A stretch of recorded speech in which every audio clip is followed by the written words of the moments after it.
ಮುಂಗಾರು ಪೂರ್ವ ಮಹಾಮಳೆಗೆ ಇನ್ನೂ ಮಳೆಗಾಲ ಆರಂಭವಾಗಿಲ್ಲ. ಮುಂಗಾರು ಆರಂಭವಾಯಿತು ಜೂನ್ನಿಂದ. ಅದಕ್ಕಿಂತ ಮುಂಚಿತವಾಗಿಯೇ ಆಗಿರುವಂಥ ಪರಿಸ್ಥಿತಿ ಇದು.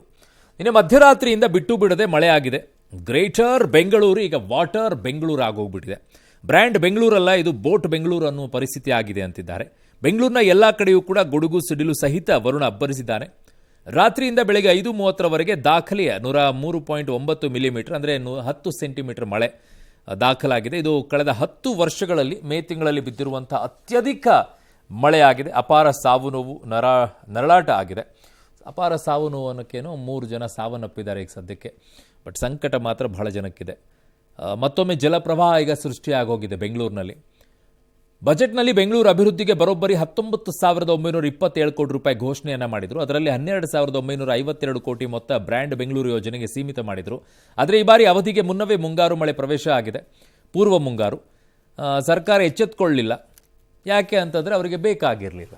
ಸೊ ಎಲ್ಲಿ ಏನಾಯಿತು ಒಂದೊಂದೇ ದೃಶ್ಯವನ್ನು ಸಮೇತವಾಗಿ ನಿಮ್ಗೆ ಹೇಳ್ತಾ ಹೋಗ್ಬಿಡೋಣ. ಕಾಂಪೌಂಡ್ ಕುಸಿದು ಮಹಿಳೆ ಸಾವನ್ನಪ್ಪಿರುವಂಥದ್ದು ಸ್ಥಳ ಚನ್ನಸಂದ್ರ ವೈಟ್ಫೀಲ್ಡ್ ಬಳಿಯ ಚನ್ನಸಂದ್ರದಲ್ಲಿ ಶಶಿಕಲಾ 35 ವರ್ಷ ಮಳೆಗೆ ಬಲಿಯಾಗಿರೋದು. IZMO ಕಂಪನಿಯಲ್ಲಿ ಹೌಸ್ ಕೀಪಿಂಗ್ ಕೆಲಸವನ್ನು ಮಾಡ್ತಾ ಇದ್ರಂತೆ ಮಹಿಳೆ. ಬೆಳಗ್ಗೆ 7:15ಕ್ಕೆ ಕೆಲಸಕ್ಕೆ ಹೋಗಿದ್ದಾರೆ. ಕಾಂಪೌಂಡ್ ಗೋಡೆ ಬಳಿ ತನ್ನ ಪರಿಕರಗಳನ್ನು ತೆಗೆದುಕೊಳ್ಳುವಾಗ ಕಾಂಪೌಂಡ್ ಗೋಡೆ ಬಿದ್ದೋಗ್ಬಿಟ್ಟಿದೆ. ಸ್ಥಳದಲ್ಲೇ ಪಾಪ ಅವರು ಸಾವನ್ನಪ್ಪಿದ್ದಾರೆ. ರಾತ್ರಿ ಇಡೀ ಮಳೆಗೆ ಗೋಡೆ ಶಿಥಿಲಾಗಿತ್ತಂತೆ. ಶಶಿಕಲಾ ಅವರು ಯಾದಗಿರಿಯ ಶಹಾಪುರ ಮೂಲದವರಾಗಿದ್ದಾರೆ. 2 ಸಣ್ಣ ಮಕ್ಕಳಿದ್ದಾರಂತೆ.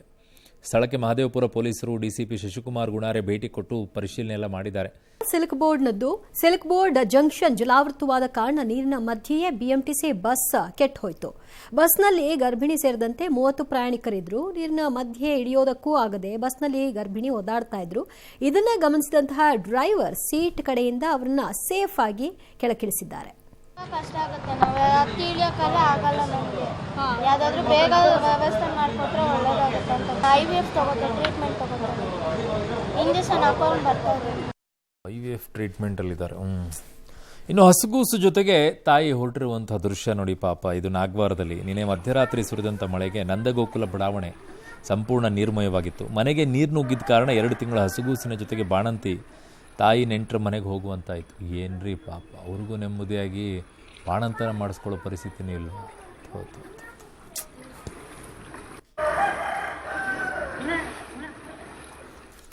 ನೀವು ನೋಡ್ತಾ ಇರೋದು ಹೆಣ್ಣೂರು ಸಮೀಪದ HBR ಲೇಔಟ್ನ 5ನೇ ಬ್ಲಾಕ್ನಲ್ಲಿರುವ ಕೇರ್ ಶೆಲ್ಟರ್ ಪಬ್ಲಿಕ್ ಚಾರಿಟೇಬಲ್ ಟ್ರಸ್ಟ್ಗೆ ಮಳೆ ನೀರು ನುಗ್ತು. 70 ಮಂದಿ ಅನಾಥರು ರಾತ್ರಿ ಇಡೀ ಪರದಾಡಿದ್ದಾರೆ. ಅಡುಗೆ ಮನೆ, ದಿನಸಿ ಎಲ್ಲವೂ ಕೂಡ ನೀರಿಗಾಹುತಿ. ಚೇರ್ ಕಟ್ಟಿಯ ಮೇಲೆಯೇ ಕುಳಿತು ಹಿರಿ ಜೀವಗಳು ಕಣ್ಣೀರು ಹಾಕಿದ್ರು. ಪೆಟ್ಸ್ ಬಂದ ರೋಗಿಗಳಿಗೂ ಕೂಡ ಜಲ ದಿಗ್ಬಂಧನವಾಗಿತ್ತು. ಪಬ್ಲಿಕ್ ಟಿವಿ ವರದಿ ನೋಡಿದ ಟಾಟಾ ನಗರದ IT ಉದ್ಯೋಗಿಯೊಬ್ಬರು ಆಶ್ರಮದ ಉಸ್ತುವಾರಿಗೆ ಆರ್ಥಿಕ ಸಹಾಯ ಮಾಡಿ ಈ ಹಿರಿ ಜೀವಗಳಿಗೆ ಊಟದ ವ್ಯವಸ್ಥೆಯನ್ನು ಕಲ್ಪಿಸಿದ್ರು. ಅವ್ರು ನೋಡಿ, ನನ್ನ ಹೆಸರೆಲ್ಲೂ ಹೇಳಬೇಡಿ ಅಂತ ಮನವಿ ಮಾಡಿಕೊಂಡಿದ್ದಾರೆ. ರಾತ್ರಿ 12 ಗಂಟೆಯಿಂದ ಎದ್ದಿದೆ. ಬಾಡಿ ತೊಂದರೆ ಇದೆ. ಹೊರಗಡೆನೂ ಹೋಗೋಕೆ ಆಯ್ತಲ್ಲ. ಕಾಲು ಬೇರೆ ನೋವು ನನಗೆ ಏನು. ಆಮೇಲೆ ನೋಡಿ, ಇಲ್ಲಿ ಗಂಟ ನೀರು ಬಂದಿತ್ತು. ನಾನು ಮಲಗಿ ಹಿಂಗೇ ಇದ್ದೀವಿ.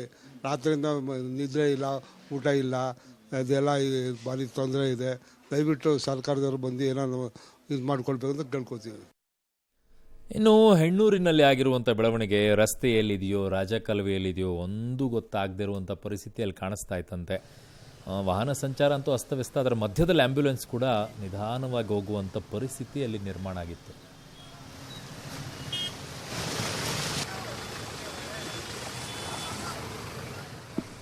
ಸಾಯಿ ಲೇಔಟು ಪ್ರತಿ ಮಳೆ ಬಂದಾಗ ಅವಾಂತರಕ್ಕೆ ಸಾಕ್ಷಿಯಾಗುತ್ತೆ. ಹೊರಮಾವು ಬಳಿಯ ಸಾಯಿ ಲೇಔಟ್ನದ್ದು ಪ್ರತಿ ವರ್ಷದ ಮಳೆಗಾಲದಲ್ಲಿ ಅಲ್ಲಿನ ಜನರದ್ದು ಕಣ್ಣೀರ ಕಥೆ. ಸರ್ಕಾರಗಳೇ ಬದಲಾದರೂ ಅಲ್ಲಿನ ಪರಿಸ್ಥಿತಿ ಮಾತ್ರ ಬದಲಾಗಲ್ಲ. 2ನೇ ಮಹಡಿಯಲ್ಲಿ ಜನ ಉಳಿದುಕೊಳ್ಳುವಂತಾಗಿತ್ತು. ಟ್ರ್ಯಾಕ್ಟರ್, ಬೋಟ್ಗಳಲ್ಲಿ ಜನರ ರಕ್ಷಣಾ ಕಾರ್ಯವನ್ನು ಮಾಡಲಾಯಿತು. ಕಾರ್ಗಳು, ಬೈಕ್ಗಳು ಜಲಾವೃತವಾಗಿದ್ವು. ಮತ್ತೊಂದು ಕಡೆ ಮಳೆ ನೀರಿನಲ್ಲಿ ಹಾವುಗಳು ತೇಲಿ ಬಂದವು. ಸಾಕು ನಾಯಿಗಳನ್ನ ಸೇಫ್ ಮಾಡೋದಕ್ಕೆ ಪರದಾಡಿದ್ರು.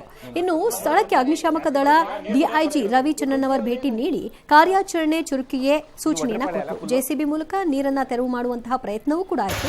ಅಗ್ನಿಶಾಮಕ ದಳದ ಸಿಬ್ಬಂದಿ ಸ್ಥಳೀಯರಿಗೆ ಊಟ ಪೂರೈಸಿದ್ರು.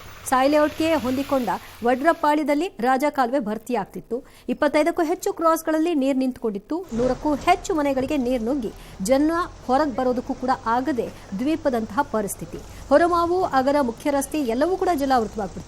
ಮಳೆ ನೀರಿನ ಮಧ್ಯೆ ಖಾಸಗಿ ಬಸ್ ಕೆಟ್ಟು ನಿಂತಿತ್ತು. ನಿನ್ನೆಯಷ್ಟೇ ಸ್ಥಳಕ್ಕೆ BBMP ಆಯುಕ್ತ ಮಹೇಶ್ವರ್ ರಾವ್ ಭೇಟಿ ಕೊಟ್ಟು ಅಲ್ಲಿನ ಪರಿಶೀಲನೆ ಮಾಡಿದ್ರು. ಸ್ಥಳದ್ದು ನಾವಂಥವ್ರು ಬದುಕಬೇಕಾ ಇಲ್ಲ ಸಾಯ್ಬೇಕಾ ಅಂತ ಇವ್ರಿಗೆ ಗೊತ್ತಾಗಲ್ಲ. ಇವ್ರ ಮನೇಲಿ ಏನಿದ್ದಾರೆ, ಚೆನ್ನಾಗಿ ಇವರು ಸಂಪಾದನೆ ಮಾಡಿ ಇವರು ಹೆಂಡತಿ ಮಕ್ಕಳಿಗೆಲ್ಲ ಮಾಡಿ ಸಾಕಾಗಿದ್ದಾರೆ. ಪ್ರತಿ ಸತ ಹಿಂಗೆ ಮಾಡ್ತಾರೆ. ಬೆಳಗ್ಗೆ 4 ಗಂಟೆಗೆ ಮೇಲೆ ತುಂಬಾ ನೀರು ಬಂದು ಬ್ಲಾಕ್ ಆಗಿಬಿಟ್ಟಿದೆ. ನಮ್ಮ ರಿಲೇಷನ್ ಅವರು 6 ಕ್ರಾಸ್ನಲ್ಲಿ ಫೋನ್ ಮಾಡಿದ್ರು. ಬಂದು ನೋಡಿದ್ರೆ ಈ ರೋಡು ಆ ರೋಡು ಎಲ್ಲ ಬ್ಲಾಕ್ ಆಗಿದ್ದಾರೆ. ಸಿಕ್ಕಾಪಟ್ಟೆ ಜನ ಒಳಗಡೆ ಸಿಕ್ಕಾಕೊಂಡಿದ್ದಾರೆ. ಇಲ್ಲಿ ಯಾರು ಕೇಳೋರೇ ಇಲ್ಲ ಸರ್. ಬದುಕಿದ್ದೀರಾ ಸತ್ತಿದ್ದೀರಾ? 3 ಗಂಟೆ ರಾತ್ರಿಯಿಂದ ಇಲ್ಲಿ ವನವಾಸ ಬೀಳ್ತಾ ಇರೋದು ನಾವು. ಯಾರು ಬಂದಿಲ್ಲ ಸರ್, ಇವಾಗವರೆಗೂ ಬಂದು ಯಾರು ಕೇಳಲೇ ಇಲ್ಲ. ಏನಾಯ್ತು ಅಂತಾನು ಹೇಳೋರಿಲ್ಲ. ಈ ತರ ಇದೆ ಇಲ್ಲಿ ಪರಿಸ್ಥಿತಿ. ಇನ್ನು ಮಾನ್ಯತಾ ಟೆಕ್ ಪಾರ್ಕ್ನ ಕತೆ. ನಾಗವಾರದ ಮಾನ್ಯತಾ ಟೆಕ್ ಪಾರ್ಕ್ನಲ್ಲಿ ಪ್ರವಾಹದ ಸ್ಥಿತಿ ನಿರ್ಮಾಣವಾಗಿದೆ. ಸೊಂಟದ ಮಟ್ಟಕ್ಕೆ ನೀರು ನಿಂತಿತ್ತು. ಇದನ್ನು ಚಿತ್ರೀಕರಿಸೋಕೆ ಹೋದಂಥ ಮಾಧ್ಯಮದವರಿಗೆ ಸಿಬ್ಬಂದಿ ನಿರ್ಬಂಧ ಹೇರ್ಬಿಟ್ರು. ಇಲ್ಲೊಂದು ಕಾಮಗಾರಿ ವೇಳೆ ಮಣ್ಣನ್ನು ರಾಜಕಾಲುವೆ ಅಡ್ಡಲಾಗಿ ಹಾಕಿರೋದೇ ಪ್ರವಾಹ ಸ್ಥಿತಿಗೆ ಕಾರಣ ಅಂತಿದ್ದಾರೆ. ಅದಕ್ಕೆ ಇನ್ನೊಂದು ಕಾರಣನೂ ಕೂಡ ಇದೆ. ಮಳೆ ಬಂದಂತ ಸಂದರ್ಭದಲ್ಲಿ ಕೂಡ ಈ ಭಾಗದಲ್ಲಿ ನೀರು ಇರುತ್ತೆ. ಇನ್ನು ಸಿಲ್ಕ್ ಬೋರ್ಡ್ ಜಂಕ್ಷನ್ನಲ್ಲಿ ಜನ ವಾಹನ ಸವಾರರು ಮಧ್ಯಾಹ್ನದವರೆಗೂ ಪರದಾಡ ಹೋದ್ರು. ಟ್ರಾಫಿಕ್ ಜಾಮ್ ಒಂದ್ ಕಡೆ, Electronic City to Silk Board ಕಡೆ ಸಾಗುವ ಮಾರ್ಗ ಬಂದ್ ಕೂಡ ಆಗೋಗಿತ್ತು. ಮಧ್ಯಾಹ್ನ 1:30 ಆದರೂ ಸಿಲ್ಕ್ ಬೋರ್ಡ್ ಜಂಕ್ಷನ್ ಬಳಿ ನೀರು ಕಡಿಮೆ ಆಗಲೇ ಇಲ್ಲ. 4 ಜೆಸಿಬಿಗಳನ್ನು ಬಳಸಿ ನೀರನ್ನು ಹೊರಹಾಕೋದಕ್ಕೆ ಪ್ರಯತ್ನಿಸಲಾಯಿತು. ಕೊನೆಗೆ ರಾಜಕಾಲುವೆಗೆ ಸಂಪರ್ಕ ಕಲ್ಪಿಸಿ ನೀರನ್ನು ಹೊರಹಾಕಲಾಯಿತು. ಬಟ್ ಇಂಥ ಕೆಟ್ಟ ಪರಿಸ್ಥಿತಿ ಯಾವತ್ತೂ ನೋಡಿಲ್ಲ. ಕಾರಣ ಏನು ಅಂತ ಹೇಳಿದ್ರೆ 100% ಮೆಟ್ರೋ, ಅದರಲ್ಲಿ ಮೆಟ್ರೋಲಿ ಈ ಸರ್ಕಲಲ್ಲಿ ಮೇಂಟೈನ್ ಮಾಡುವಂಥ ರಾಘವೇಂದ್ರ ಅಂತ ಒಂದು ಸೋಂಬೇರಿ ಅಧಿಕಾರಿನೇ ಮುಖ್ಯವಾಗಿ ಕಾರಣ ಅಂತ ಹೇಳಿದ್ರೆ ತಪ್ಪಾಗಲ್ಲ. ಈಗ ನಾನು ಡ್ರೈನ್ ತೋರಿಸ್ತಾ ಇದ್ದೀನಲ್ಲ ನಿಮಗೆ, ನಮ್ಮ ಡ್ರೈನ್ನ ಇವ್ರು ಕೊಲಾಪ್ಸನ್ ಮಾಡು. ಇವರ ಒಂದು ಇನ್ನು ಶಾಂತಿನಗರ ಮತ್ತು ಸುತ್ತಮುತ್ತಲೂ ಭಾರಿ ಮಳೆ ಆಯಿತು. ಶಾಂತಿನಗರದ BMTC ಡಿಪೋದಲ್ಲಿ 2 ಅಡಿಯಷ್ಟು ನೀರಿತ್ತು. ಸಿಸಿಬಿ ಕಚೇರಿಗೆ ರಾಜಕಾಲುವೆ ಚೇಂಬರ್ ಒಡೆದು ನೀರು ನುಗ್ತು.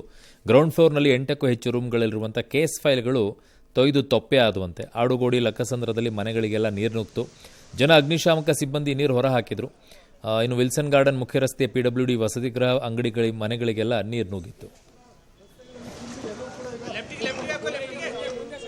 ಮಾಗಡಿ ರಸ್ತೆಯ KP ಅಗ್ರಹಾರದಲ್ಲಿ 200ಕ್ಕೂ ಹೆಚ್ಚು ಮನೆಗಳಿಗೆ ರಾಜಕಾಲುವೆ ನೀರು ನುಗ್ತು. ಜನ ನರಕ ಯಾತನೆ ಅನುಭವಿಸಿದ್ರು. ಮನೆಯೊಂದರಲ್ಲಿದ್ದ ಸಿಲಿಂಡರ್, ಸೋಫಾ, ಮಂಚ, ಪುಸ್ತಕ ಏನೂ ಬಿಡಲಿಲ್ಲ. ಎಲ್ಲ ನೀರಿನ ಪಾಲಾಗಿತ್ತು. ಪಾರ್ಶ್ವವಾಯು ಸಮಸ್ಯೆಯಿಂದ ಬಳಲ್ತಾ ಇದ್ದ ದಂಪತಿ ನರಳಾಡ್ಬಿಟ್ರು. ಸ್ವಲ್ಪನೇ ಬರ್ತಾ ಇತ್ತು ಮಳೆ, ಆಮೇಲೆ ಜೋರಾಗಿ 2 ಗಂಟೆಗೆ ಬಂದಿರೋದು. ಇವ್ರಿಗೆ ಇಳ್ಸಕ್ಕೆ ಆಗ್ತಾ ಇಲ್ಲ. ನಾನು ಎಲ್ಲಿ ನೋಡಿದ್ರು ಒಳಗೆ ನೋಡಿ ತುಂಬಿಟ್ಟಿದ್ದು ಈ ನೀರೆಲ್ಲ. ಸಿಲಿಂಡರ್ ಇಲ್ಲಿ ಬಂದು ನಿಂತಿತ್ತು. ಏನಾರ ಆಗ್ಬಿಟ್ಟತ್ತು ಅಂತ ಸಿಲಿಂಡರ್ ಅಲ್ಲಿ ಇಟ್ಬಿಟ್ಟು. ಇನ್ನು ಕೆಂಗೇರಿಯಲ್ಲಿ 132 ಮಿಲಿಮೀಟರ್ ಮಳೆಯಾಗಿದ್ದು ವೃಷಭಾವತಿ ನದಿ ಉಕ್ಕಿ ಹರಿತು. ಪರಿಣಾಮ ಅಕ್ಕಪಕ್ಕದ ಏರಿಯಾಗಳು ಜಲಾವೃತಗೊಂಡವು. ಇನ್ನು ವೃಷಭಾವತಿ ಬೆಂಗಳೂರಿನ ರಾಶಿ ಕಸವನ್ನು ಹೊತ್ತು ಬಿಡದಿ ಹೋಬಳಿಯ ಚಿಕ್ಕಕುಂಟನಹಳ್ಳಿ ಗ್ರಾಮದಲ್ಲಿ ಬಿಸಾಡಿದೆ. ನದಿಗೆ ಅಡ್ಡಲಾಗಿ ಕಟ್ಟಿರುವ ಸೇತುವೆ ಬಳಿ ಲೋಡ್ಗಟ್ಟಲೆ ಕಸ ಇತ್ತು. HSR ಲೇಔಟ್ 5ನೇ ಹಂತ ಸಂಪೂರ್ಣವಾಗಿ ಜಲಮಯವಾಗಿತ್ತು. 5ನೇ ಸೆಕ್ಟರ್ನಲ್ಲಿ 5ಕ್ಕೂ ಹೆಚ್ಚು ಬೈಕ್ಗಳು ಕೆಟ್ಟು ನಿಂತವು. ಇನ್ನು ಅಗ್ನಿಶಾಮಕ ಸಿಬ್ಬಂದಿ ಮೋಟಾರ್ ಇಟ್ಟು ನೀರನ್ನು ತೆರವು ಮಾಡಿದರು.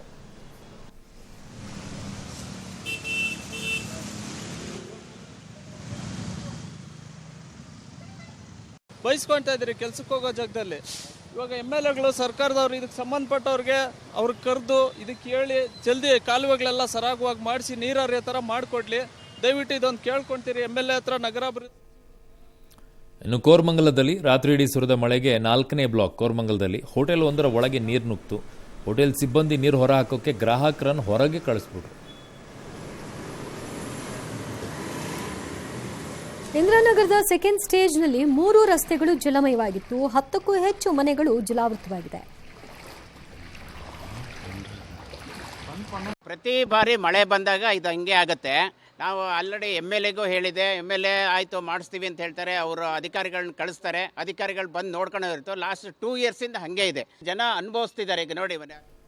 ಇನ್ನು ಅರಮನೆ ಮೈದಾನದ ಮುಂಭಾಗದ ರಸ್ತೆಯ ಪ್ಯಾಲೇಸ್ ಗುಟ್ಟಹಳ್ಳಿ ಬಳಿ KSRTC ಬಸ್ ಮೇಲೆ ಮರ ಬಿದ್ದಿತ್ತಲ್ಲಿ ಚಾಲಕನ ಸಮಯ ಪ್ರಜ್ಞೆಯಿಂದ ಪ್ರಯಾಣಿಕರು ಪಾರಾಗಿದ್ದಾರೆ. ಮತ್ತೊಂದು ಕಡೆಗೆ ಕಾರ್ ಮೇಲೆ ಬೃಹತ್ ಗಾತ್ರದ ಮರ ಬಿದ್ದು ಡ್ಯಾಮೇಜ್ ಆಯಿತು. ಮೇಕ್ರಿ ಸರ್ಕಲ್, RT ನಗರ ಸುತ್ತಮುತ್ತ ಟ್ರಾಫಿಕ್ ಜಾಮ್ ಆಗಿತ್ತು.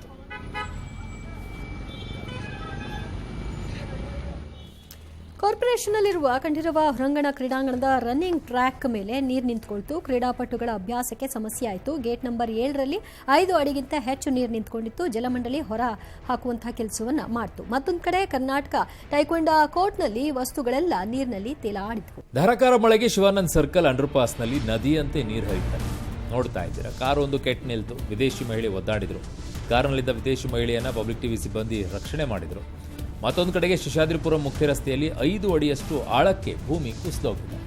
ಯಲಹಂಕದ 29 ಕೆರೆಗಳು ಭರ್ತಿಯಾಗಿವೆ. ಅಟ್ಟೂರು ಲೇಔಟ್ನಲ್ಲಿ ವಿಶ್ವನಾಥನಿಗೆ ಜಲ ದಿಗ್ಬಂಧನವಾಗಿದೆ. ದೇವಸ್ಥಾನ ಕಲ್ಯಾಣಿ ತುಂಬಿ ಹರಿದು ದೇವಸ್ಥಾನ ಅರ್ಧದಷ್ಟು ಮುಳುಗಡೆಯಾಗಿದೆ. ನೆಲಮಂಗಲ ಸುತ್ತಮುತ್ತ ಮುಂಜಾನೆ ಜೋರು ಮಳೆಯಿಂದಾಗಿ ಹೆದ್ದಾರಿಗೆ ನೀರು ನುಗ್ಗಿ ಅಡಕಮಾರನಹಳ್ಳಿಯ ಜೈನ್ ಟೆಂಪಲ್ ಮುಂದಿನ ಸರ್ವಿಸ್ ರಸ್ತೆಯಲ್ಲಿ ಟ್ರಾಫಿಕ್ ಜಾಮ್ ಆಗಿದ್ದು ಜನ ಪರದಾಡಿದರು.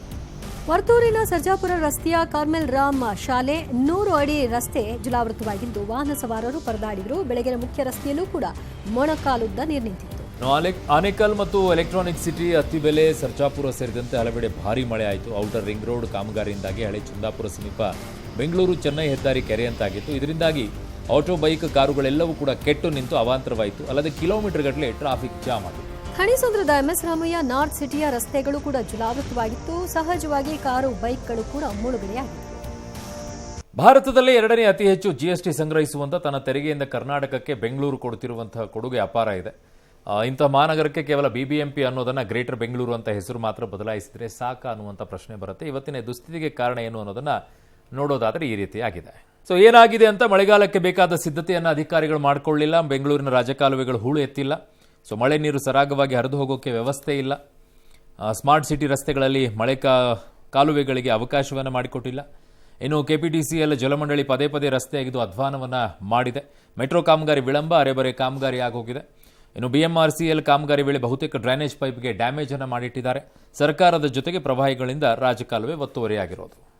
ಅಲ್ಲ, ಮಳೆಗಾಲ ಇನ್ನೂ ಆರಂಭ ಆಗಿಲ್ಲ, ಅದಕ್ಕೂ ಮುಂಚೆನೇ ಈ ರೀತಿಯ ದುಸ್ಥಿತಿಯನ್ನು ನೋಡ್ತಾ ಇದ್ದೀವಿ. ಒಂದು ಕಡೆಯಲ್ಲಿ ಸಚಿವರು ಹೇಳ್ತಾರೆ ಕೈಯಲ್ಲಿ ಚಾಟಿ ಹಿಡ್ಕೊಂಡು ಕೆಲಸ ಮಾಡಿಸ್ಬೇಕು ಅಧಿಕಾರಿಗಳಿಂದ ಅಂತ. ಹಾಗಲ್ಲ ದಿವ್ಯಾ, ಅದು ತುಂಬ ಹೇಳಬೇಕು ಅಂತ ಇದ್ದೆ, ಬರೀ ಇವೆಲ್ಲ ಇವೆ ಇದ್ವಲ್ಲ, ಹೇಳೋಕ್ಕಾಗಲಿಲ್ಲ. ನೆಕ್ಸ್ಟ್ ಸುದ್ದಿಗೆ ಹೋಗ್ಬಿಡೋಣ. ರೈಟ್. ಇನ್ನು ಬಿಬಿಎಂಪಿ ವ್ಯಾಪ್ತಿಯಲ್ಲಿ ಮಳೆಯಿಂದಾಗುವ ಸಮಸ್ಯೆಗಳಿಗೆ ಸಂಬಂಧಿಸಿದಂತೆ ಯಾವುದೇ ದೂರುಗಳಿದ್ದಲ್ಲಿ ನಾಗರಿಕರು ಕೂಡಲೇ ಬಿಬಿಎಂಪಿ ಸಹಾಯವಾಣಿ ಸಂಖ್ಯೆಯಾದ 1533ಗೆ ಕರೆ ಮಾಡಿ ಮಾಹಿತಿಯನ್ನು ನೀಡಬಹುದು. ಅದಲ್ಲದೆ ಪಾಲಿಕೆ ಕೇಂದ್ರ ಕಚೇರಿ ಹಾಗೂ 8 ವಲಯಗಳಲ್ಲಿರುವ ನಿಯಂತ್ರಣ ಕೊಠಡಿಗಳ ಸಂಖ್ಯೆಗಳಿಗೆ ಕರೆ ಮಾಡಿ ದೂರು ನೀಡಲು ಕೋರಿದೆ. ಇನ್ನು ಇವತ್ತು ಬೆಂಗಳೂರಿನಲ್ಲಿ ಯೆಲ್ಲೋ ಅಲರ್ಟ್ ಮುಂದುವರಿಸಲಾಗಿದೆ. ಬೆಂಗಳೂರಿನಲ್ಲಿ ಯಾವ್ಯಾವ ಏರಿಯಾದಲ್ಲಿ ದಾಖಲೆ ಮಳೆಯಾಗಿದೆ ಅನ್ನೋದನ್ನ ಗಮನಿಸೋಣ. ಎಲ್ಲೆಲ್ಲಿ ಎಷ್ಟೆಷ್ಟು ಮಳೆ ಅಂದರೆ ಡಾಕ್ಟರ್ ರಾಜ್ಕುಮಾರ್ ವಾರ್ಡ್ 94 ಮಿಲಿಮೀಟರ್ ಮಳೆಯಾಗಿದೆ. ಕುಮಾರಸ್ವಾಮಿ ಲೇಔಟ್ನಲ್ಲಿ 92.50 ಮಿಲಿಮೀಟರ್ ಮಳೆಯಾಗಿದೆ. ಯಲಹಂಕದಲ್ಲಿ 86.50 ಮಿಲಿಮೀಟರ್, ಬಾಣಸುವಾಡಿಯಲ್ಲಿ 85 ಮಿಲಿಮೀಟರ್, ಇನ್ನು ದಾಸರಹಳ್ಳಿಯಲ್ಲಿ 68.50 ಮಿಲಿಮೀಟರ್ ಮಳೆಯಾಗಿದೆ.